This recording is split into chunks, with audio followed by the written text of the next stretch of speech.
দর্শক সময় টেলিভিশনে বিনোদন আড্ডায় আপনাদের সবাইকে স্বাগত জানাচ্ছি। আমি তানভীর হাসান আপনাদের সঙ্গে আজ হাজির হয়েছি বাংলাদেশের জনপ্রিয় কন্টেন্ট ক্রিয়েটর রাকিব হোসেন এবং নুসরাত জাহান অন্তরাকে নিয়ে। আপনারা দেখেছেন যে সোশ্যাল মিডিয়ায় বেশ একটা আলোচনা সমালোচনা চলছে, অনেক ঝড় চলছে। অনেকেই জানতে চেয়েছেন এসবের প্রেক্ষিতে তাদের কি বক্তব্য, সেই বক্তব্যগুলো তুলে ধরতে চাই। সঙ্গে থাকুন, আশা করি ভালো লাগবে। শুরুতেই জানতে চাই কেমন আছেন? মোটেও ভালো নেই, কারণ যে গুজব ছড়াচ্ছে আমি নাকি কোথায় পালাই গেছি, পুলিশ আমাকে খুঁজে পাচ্ছে না। আপনারা জানেন যে একটু ঝড় চলছে, অভিযোগ পাল্টা অভিযোগ, মামলা হামলা, অনেক গল্পই আমরা শুনতে পাচ্ছি। যারা অভিযোগ করেছেন তাদের গল্প আমরা শুনেছি, কিন্তু আপনাদের কাছ থেকে আমরা আসলে জানতে চাই সেদিন আসলে যে হামলা একটা ভিডিও আমরা দেখেছি, যে একটু মারামারি বা একটু হাতাহাতি হয়েছে, কি হয়েছিল কে বলবেন? আচ্ছা আমি বলি, ফার্স্ট অফ অল আমার ব্যাপারটা ক্লিয়ার করি। ইয়াসিন যেটা বললো আমার ব্যাপারে, পুলিশ নাকি আমাকে খুঁজে পাচ্ছে না। তো আমি বলতে চাই বাংলাদেশের টেকনোলজি কিন্তু এতটা দুর্বল না যে একটা মানুষকে খুঁজে বের করা যাবে না। যেখানে আমার মোবাইল রানিং, আমি একটা নোন পার্সন, আমাকে ইজিলি কিন্তু যে কাউকে বললে হবে যে রাকিবের বাসা কোথায়। আর সবচেয়ে বড় কথা হচ্ছে ইয়াসিন আমার এই বাসার মানুষ, সে জানে আমার বাসার অ্যাড্রেস কোথায়। তার নানা নানুর সন্তান আমি, সে কি আমার ব্যাপারে জানে না? সে সব জায়গায় আমার নামে মিথ্যাচার চালায় যাচ্ছে আজ থেকে 5 মাস ধরে। যেহেতু অভিযোগটা এসেছে অন্তরার নামে, তাই তো? আমি একটু অন্তরার কাছে জানতে চাই, যেহেতু আপনি ওখানে ছিলেন, আপনি একটু বলেন যে কি হয়েছিল মূল ঘটনাটা। মানে মেইনলি ঘটনা কিন্তু আজকের থেকে না, ইয়াসিন বলেন মিথিলা বলেন, এরা কিন্তু মানে দীর্ঘ 5 থেকে 6 মাস ধরেই, মানে যখন থেকে আমাদের টিম থেকে চলে গেছে তারা, তখন থেকেই হচ্ছে আমার হাজবেন্ডের মধ্যে আমার মধ্যে তো গ্যাঞ্জাম লাগানোর অনেক চেষ্টা করছে। বাট আমার হাজবেন্ড আমার ব্যাপারে সব কিছুই জানে, সে আমাকে দেখে শুনেই বিয়ে করছে। সো এখানে তো আমাদের মধ্যে প্রবলেম হওয়ার কোনো প্রশ্নই আসে না।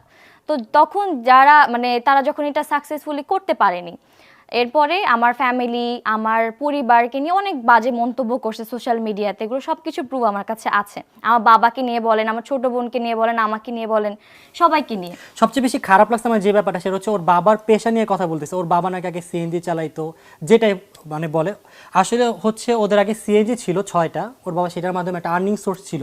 মেইনলি তো কাইন্ড অফ আমাদের বিজনেস ছিল। আর আমরা কিন্তু শুরু থেকে কিন্তু সবাই বড় না। যদি আমাদের ব্যাপারটা বলেন, আমার বাবাও কিন্তু খুব কষ্ট করে আজকে আমাদের এই জায়গায় নিয়ে আসছে। একটা মানুষ জন্ম থেকে কিন্তু খুব কম মানুষই থাকে যে একটা ভালো পর্যায়ে থাকে। তো এখন সমস্যা হচ্ছে ও আমার ওয়াইফ, ওর বাবা সিএনজি চালাক, রিক্সা চালাক, আমার তো সেটা নিয়ে কোনো সমস্যা নেই। আমি তো ওকে দেখেই বিয়ে করছি না। ও যদি টিনের ঘরে থাকতো আমি সেখান থেকে ওকে বিয়ে করতাম, কারণ আমি ওকে ভালোবেসে বিয়ে করছি। আমার টাকা পয়সার প্রতি যদি লোভ থাকতো তাহলে তো আমি দেখতাম যে কোন মেয়ের কত টাকা আছে, কোন মেয়ের বাড়ি আছে, আমার টার্গেটে থাকতো ওইটা। বাট আমার ক্ষেত্রে তো এটা না, আমাকে আল্লাহ তাআলা যা দিছে আলহামদুলিল্লাহ অনেক দিছে, আমার বাবাকে অনেক দিছে। আমরা চাইলে আমাদের মতো এরকম আরো 10টা পরিবার আমি রাখি চালাইতে পারবো, অতটুকু আমার অ্যাবিলিটি আছে। তো সেই ক্ষেত্রে আমি কেন আরেকটা দেখবো যে আরেকটা মেয়ে টাকা লাগবে? আমার টাকার লোভ ভাই আমাদের নাই, আলহামদুলিল্লাহ আল্লাহ আমাদের যা দিছে খুব ভালো দিছে। আচ্ছা, আমি একটু আপনার কাছে এখন এক্স্যাক্টলি সেই দিন আসলে রাতে যে ঘটনাটা, এই ঘটনাটা একটু আপনার মুখ থেকে শুনতে চাই যে কি হয়েছিল, সংক্ষেপে বলবেন। তো সেই দিন হচ্ছে মেনলি আমাদের তো কোনো গ্যাঞ্জাম তাদের সাথে করার কোনো উদ্দেশ্যই নেই। আমরা কিন্তু তাদেরকে সোশ্যাল মিডিয়াতে খোঁচাখুচি করা বা তাদের নিয়ে বাজে মন্তব্য করা এগুলো অনেক আগের থেকে বাদ দিয়ে দিছি। তো সেই দিন হচ্ছে আমার বোন, যেহেতু আমরা মিরপুরে থাকি আমার পরিবার, তো আমার বোন হচ্ছে রেস্টুরেন্টে যায়, একটা কফি শপে, তার ফ্রেন্ড আর হচ্ছে আমার বোন, আমার ভাগ্নে ছিল তার সাথে। তো তারা রেস্টুরেন্টে যায়, তো রেস্টুরেন্টে নর্মালি খাওয়া দাওয়া করে তারা নিচে নামে। তো নামার পর আমার বাসায় যাবে, তো রিক্সায় উঠবে, এই মুহূর্তে মানে দেখে যে ইয়াসিন আর মিথিলা হচ্ছে বাইক নিয়ে আসতেছে। তো তাদেরকে দেখলো, ওরাও দেখছে, দেখে মিথিলা ইয়াসিনকে বলে, ওই যে দেখো দেখো দেখো সিনজিওয়ালার মেয়ে, 2 বিয়াস্তা হচ্ছে বোন, ওই যে ওর বোন, মানে আমার 2 বিয়ে হয়েছে, ওর অনলাইনের মাধ্যমে অনেক বাজেভাবে এটা করছে। তো এটা বলতেছিল। তো তখন আমার বোন কান্না করে আমার মাকে ফোন দিছে, আমাকেও ফোন দেয় না, আমার মাকে ফোন দিয়েছে, দিয়ে বলছে যে আম্মু দেখো এরকম আমি বের হয়েছি, আমাকে এরকম ভাবে বাজে কথা বলছে। তো এটা যখন বলছে, তা বলছে আচ্ছা ঠিক আছে। অন্তরার যে ওরা বলে যে 2 বিয়ে হয়েছে, ওরা তো মানে ওরা কিন্তু লাইভে এসেও বলছে যে ওদের কাছে প্রমাণ আছে যে আমার যে 2 বিয়ে হয়েছে। হ্যাঁ, তো বলছে তোমাদের কাছে যদি প্রমাণ থাকে তাহলে তোমরা প্রমাণ দেখাও, কিন্তু তারা তো দেখাতে পারেনি। তখন আমার আম্মু বলে যে আচ্ছা ঠিক আছে, তাহলে তুমি তোমার আব্বুকে পাঠাচ্ছি আর তোমার দুলাভাইকে পাঠাচ্ছি, ওদেরকে জিজ্ঞাসা করো যে তোমার আপুর যে 2 বিয়ে হয়েছে এটা প্রমাণ কি। আমাদের মানে মূল উদ্দেশ্য ছিল আমাদের তো একটা ফ্যামিলি নিয়ে চলতে হয়। তো আমরা দুইজনই নন পার্সন, ও নন পার্সন আমিও নন পার্সন। তো আমার বাবা যখন কোথাও যায়, আমার বাবাকে কিন্তু আমার মাধ্যমে চেনে, যে দেখো রাকিবের বাবা আসতেছে। তো তাদের আশেপাশে যে ফ্রেন্ড সার্কেল বলেন বা প্রতিবেশী, কারণ আমাদের তো বিজনেস আছে, সব জায়গায় কম বেশি সবাই চেনে। তো ওইখানে মানুষ বলতেছিল যে আপনার ছেলের বোন নাকি 2টা বিয়ে হয়েছে, বা ওর আব্বু আম্মুকে সেম, এগুলো বলতেছিল। একটু আমি যদি অন্তর কাছে ফিরে যাই, অন্তরা যেটা হচ্ছে তারা যেটা বলছে যে তারা একটা ব্লগ বানাতে কোনো একটা প্রমোশনের কাজে সেখানে গিয়েছিলেন, আপনারা হঠাৎ করে সেখানে উপস্থিত হয়েছেন। এটা হচ্ছে মিথিলা আমি তো এবং ছিলাম না ওইখানে, না, আমার বোন ছিল। হ্যাঁ আপনি ছিলেন না প্রথমে, মানে তাদের ভাষ্যটা হচ্ছে এমন যে হঠাৎ করে তারা এসে কিছু বাজে কথা বলছিল, কটাক্ষ করছিল। একটা পর্যায়ে তারা হচ্ছে 999-এ ফোন দিয়েছে এবং সেই ব্যাপারে মনে হয় তারা তাদের হ্যাঁ। রেস্টুরেন্টই তাদেরকে হেল্প করেছে। আচ্ছা, আমি ওইটাই ক্লিয়ার করছি। তো তখন আমার বোন, আমার আম্মু হচ্ছে আমার বাবাকে আর আমার মেজো দুলাভাইকে পাঠায়। তো পাঠানোর পর তারা যে ডাইরেক্টলি রেস্টুরেন্টেই যায়, ওরা বসা ছিল ওইখানে। তো ওদের কাছে যে বলছে যে আচ্ছা ঠিক আছে, তোমরা যে প্রতিনিয়ত অন্তরাকে বলতেছো ওর 2 বিয়ে হয়েছে, 2 বিয়ে হয়েছে, ওর বাবা সেনজিওয়ালা, তো ওর যে 2 বিয়ে হয়েছে এটা যে তোমরা বলতেছো, এটা প্রমাণ কি, তোমরা প্রমাণ দাও। তখন তারা প্রমাণ তো দিতে পারে না, তারা একদম থতপত খেয়ে যায় আর বলে কি যে সবকিছু হচ্ছে রাকিবের বোনরা করছে, রাকিবের বোনদেরকে যে জিজ্ঞাসা করেন। আর তো ও বলছে- কিন্তু কয়েকদিন আগে লাইভে বলছে যে অন্তরার কোন ফ্রেন্ড নাকি বলছে। হ্যাঁ, আচ্ছা, তো মানে ওর কথার অনেক রকমের হচ্ছে, বুঝছেন। আর এমন একজনের নাম বলছে যাকে আমরা জীবনে চিনি না, যে ছেলেকে দেখাইছে সেই ছেলে নিজে ভিডিও বানায় বলছে যে অন্তর সাথে হ্যাঁ, আমার আমি কোনো সেটা দেখেছি এবং আপনারা যথাসম্ভব সেটা শেয়ারও করেছেন। Share ও করেছি। ভিডিওটা। বান্ধবীর ভাই বা আচ্ছা, আমার right, আমার right, বেস্ট right. ফ্রেন্ডের ভাই হয় আর কি, উনি এখন ইউকে তে থাকে। তো এরকম যখন কাহিনী হয় তো আমার ভাইয়া নরমালি ওকে জিজ্ঞাসা করছে, ওটা ভিডিও আমার কাছে আছে, আমি আপনাকে দেখাবো। তো এটাই, এতটুকুই, ঠিক আছে। তো তখন রেস্টুরেন্টে ওনারা এসে বলে যে এটা এখানে আসলে এরকম চলবে না, তো আপনারা চলে যান। তো আমার বাবা মা কিন্তু তখনই, মানে বাবা না অ্যাকচুয়ালি আমার ভাইয়া আর আমার বাবা তখনই ওখান থেকে চলে আসে। তো আসার পর তারা মেবি 999 নাম্বারে কল করেছে। তো যেহেতু আমার কি বলে, আমার ননাসদেরকে ওখানে দোষারোপ করা হয় যে তারা এরকম একটা কথা বলেছে, আমার 2 বিয়ে হয়েছে। তো তখন রাকিব বলে আচ্ছা ঠিক আছে চলো, তো ওরা তো এখানে আছে, তো আমরা যাই, আপুদেরকে নিয়ে যাই, জিজ্ঞাসা করি, তাহলে তো আজকে ক্লিয়ার হয়ে যায় ওরা এরকম প্রতিনিয়ত কেন বলতেছে এটা। তো আমরা আপুদেরকে নিয়ে, আমি, আমার ননদ, ও আর 2 আপু যায়। তো ও এখানে একদম উপস্থিতি ছিল না, ও বলছে আমি তুমি ঘটনাস্থলে ছিলাম না। তুমি ওদেরকে নিয়ে যাও। তো আমি, ঋতু আর আপুর আমার সাথে যাই। যাওয়ার পর দেখি ওখানে পুলিশ আর হচ্ছে এলাকা ভিত্তিক কিছু মানুষ ছিল।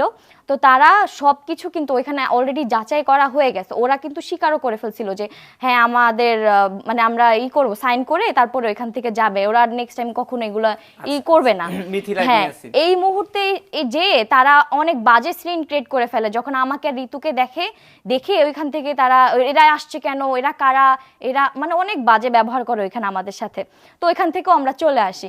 তো ওদেরকে তখন পুলিশ বলছে, যেটা ওরাও বলছে যে পুলিশ ওদেরকে একদম সুরক্ষাভাবে নামানোর চেষ্টা করে। তো তারা যখন নেমে যায়, তো আমরা ফ্যামিলি যেহেতু অনেক মেম্বার ছিলাম, তো সবাই নামে। তো পরে আমি আর ঋতু নামার জন্য যাই আর কি।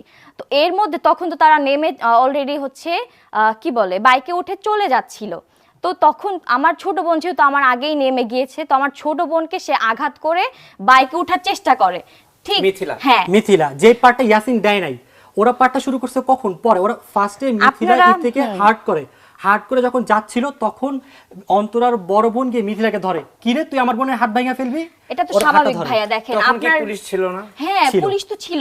আপনি এটাই ভাবেন, পুলিশ ওখানে দাঁড়ায় কেন দেখবে? তাদের যদি কোনো ফল্ট না থাকে তাহলে তো পুলিশ ওখানে দাঁড়ায় থাকার মতোই না। আমার ভাগ্নি দেখেন এখানে counter কিন্তু- দিছে, দেখেন। দেখেন আমার ভাগ্নি কিন্তু দেখেন এখানে একটা কথা বলেছে যে কত বড় সাহস, গায়ে হাত তুলো। এটা কিন্তু আপনাদের যে ভিডিওটা দেখছেন, আপনি কি সাহস কত কাউন্টারটা বড়। দেখছেন যে সাহস কতবার গায়ে তুলে, এই কথাটা তখনই বলে যখন কেউ একজনকে পার্সনকে হার্ট করে। তো মিথিলারা আর ইয়াসিন ভিডিওটা শুরু করার আগে ফার্স্টে মিথিলা কিন্তু ওদের ফ্যামিলি মেম্বার মানে ঈদ থেকে হার্ট করে ও ভাবছে কি আমি ওকে মাইক দিয়ে শেষ মধ্যে পালায় চলে যাব, বাট সেই মুহূর্তে পিছিয়ে দিয়ে ওকে হাতটা ধরে ফেলে। হ্যাঁ, এভাবে। যখন আমার যে এত বড় বোনও- সাহস তুই হাত ভাঙা ফেলবি, এই কথাটা কি আপনি শুনছেন ওই যে ভিডিওতে আছে, এত বড় সাহস তুই হাত ভাঙা ফেলবি, তখন ওর হাতটা ধরে, ধরার পর মিথিলা নামে। আর ওই যে যেহেতু ঈদ থেকে থাপ্পড় মারছে ওরা, তো অন্তরার বোন কি করে ওকে থাপ্পড় দেয় একটা হেলমেটের উপর, হেলমেটের উপর যদি একটা থাপ্পড় দেয়, সে থাপ্পড়টা কিন্তু লাগে না। আমরা হেলমেট কেন ইউজ করি? প্রোটেকশনের জন্য। সেখানে ওরা দাবি করতেছে যে ওর মাথা ফাইটে গেছে, একটা থাপ্পড় খেয়ে সে অজ্ঞান হয়ে পড়ে গেছে।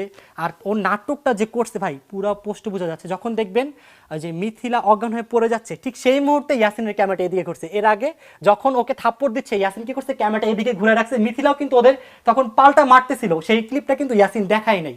আমার বোন দেখেন তার 2 মাসের একটা বেবি আছে, 2 মাস আগেই কিন্তু তার একটা সিজার হয়েছে, সেইখানেও কিন্তু মিথিলা আঘাত করছে। মানে আমরা কিন্তু চাইলে এগুলা পাবলিকলি এসে বলতে পারতাম বা আমরা আগে দিতে পারতাম, কিন্তু আমরা চাইনি যে ওই দিনের যে আর ঘটনাটা। পুরো ঘটনাটা পুরো পরিকল্পনা ছিল ওদের। দেখেন ওদের ক্যামেরা ক্যামেরা সেটআপ সবকিছু দেখলে কিন্তু না, এক্ষেত্রে ক্যামেরা সেটআপ নিয়ে আমি একটু বলি, সেটা হচ্ছে আমিও প্রশ্ন করেছিলাম, তারা বলেছিল যে মূলত যেহেতু তারা একটা প্রমোশনের কাজে গিয়েছিল, তার ক্যামেরা সেভাবে অন করা ছিল, সেভাবে ভিডিওটা হয়েছে। একটা বিষয় একটু বলি, মানে আপনারা যেহেতু বলছেন যে মিথিলার বিষয়টা সেভাবে আঘাত হয়নি, তিনি নাটক করে পড়ে গেছেন, কিন্তু আমরা আবার ভিডিওতে দেখলাম যে পুলিশই তাদেরকে নিয়ে গেছে, পুলিশের, এবং 2-3টা নাকি হসপিটাল ঘোরানো হয়েছে, তারপরে হচ্ছে তাকে সেখানে তিনি প্রায় 2-3 ঘন্টা সেন্সলেস ছিলেন। এই বিষয়টা আসলে তাহলে কি? আমি একটু বলি, কিছুদিন আগেরই ঘটনা আমি এটা, বলি, যখন দাঁড়া এক ওরা মিনিট, যায়। আচ্ছা বাদ দাও, এটা বাদ দাও। আচ্ছা আপনি দেখেন, আমার ওয়াইফ মার খাইতেছে আর আমি এভাবে ক্যামেরা বলতেছি এটা কি ছিল, এটা কি ছিল, এটা কখনো কি গ্রহণযোগ্য? আমি দৌড় দিয়ে যাবো আমার ওয়াইফের কাছে, আমি হেলমেটটা দিয়ে ভিডিও করতেছি, হেলমেটটা খুলে আমার ওয়াইফকে আমি ধরতেছি না। এটা কারণ কি?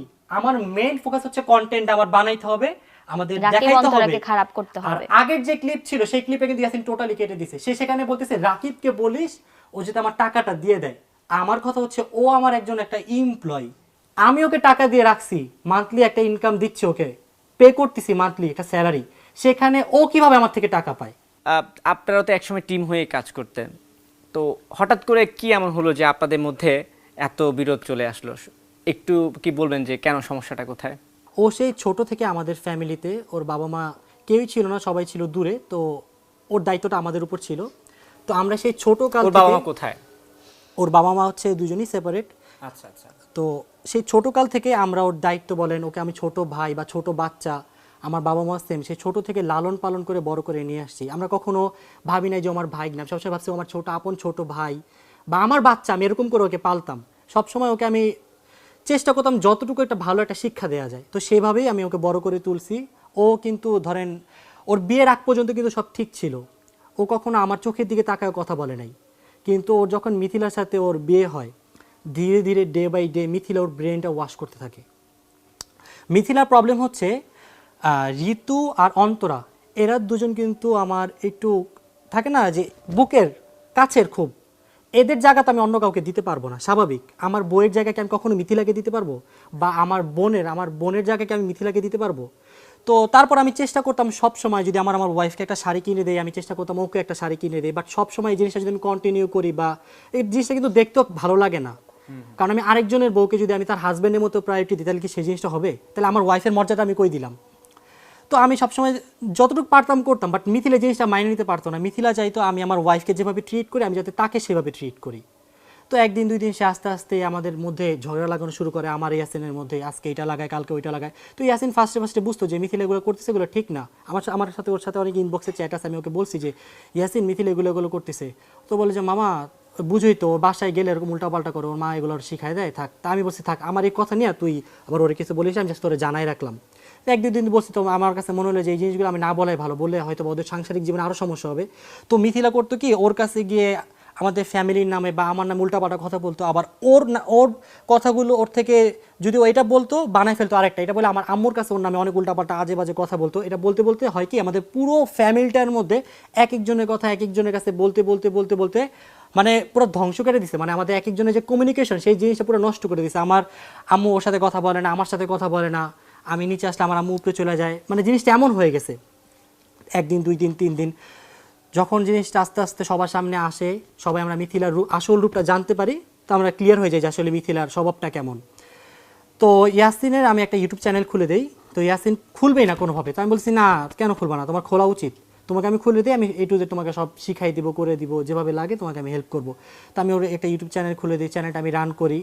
তো ইয়াসিন মোটামুটি আলহামদুলিল্লাহ শুরুতে মোটামুটি একটা ভালো রেসপন্স পাই। ইয়াসিনকে তো আমি একটা স্যালারি দিচ্ছিলাম, ওদের বিয়ের পর ওদের ভরণ পোষণ A to Z সব কিছু আমার দায়িত্বে ছিল। আমি মান্থলি একটা স্যালারি দিতাম, তার পাশাপাশি ওদের কখন কি লাগবে, কি খাবে, কখন কোথায় যাবে, কোন জায়গায় ঘুরবে, সব কিছু আমি বহন করি। মনে করেন আমি ফুচকা খাবো, ও মিথিলার জন্য ফুচকা এনে দিত, এরকম আমাদের ছিল। বন্ডিংটা এমন, মানে আমি অ্যাটলিস্ট আমি পারি না কাউকে রাইখে খাইতে। আমার যদি আমার ওয়াইফ খায়, আমি আমার বোনকে খাওয়াই, আমার বোন খাই, আমার ওয়াইফকে খাওয়াই। এরকম আমাদের আশেপাশে একটা 6-7 জন আমাদের একটা ফ্যামিলি, তো সবাই মিলে আমরা সবসময় চেষ্টা করি যে একসাথে মিলেমিশে থাকবো।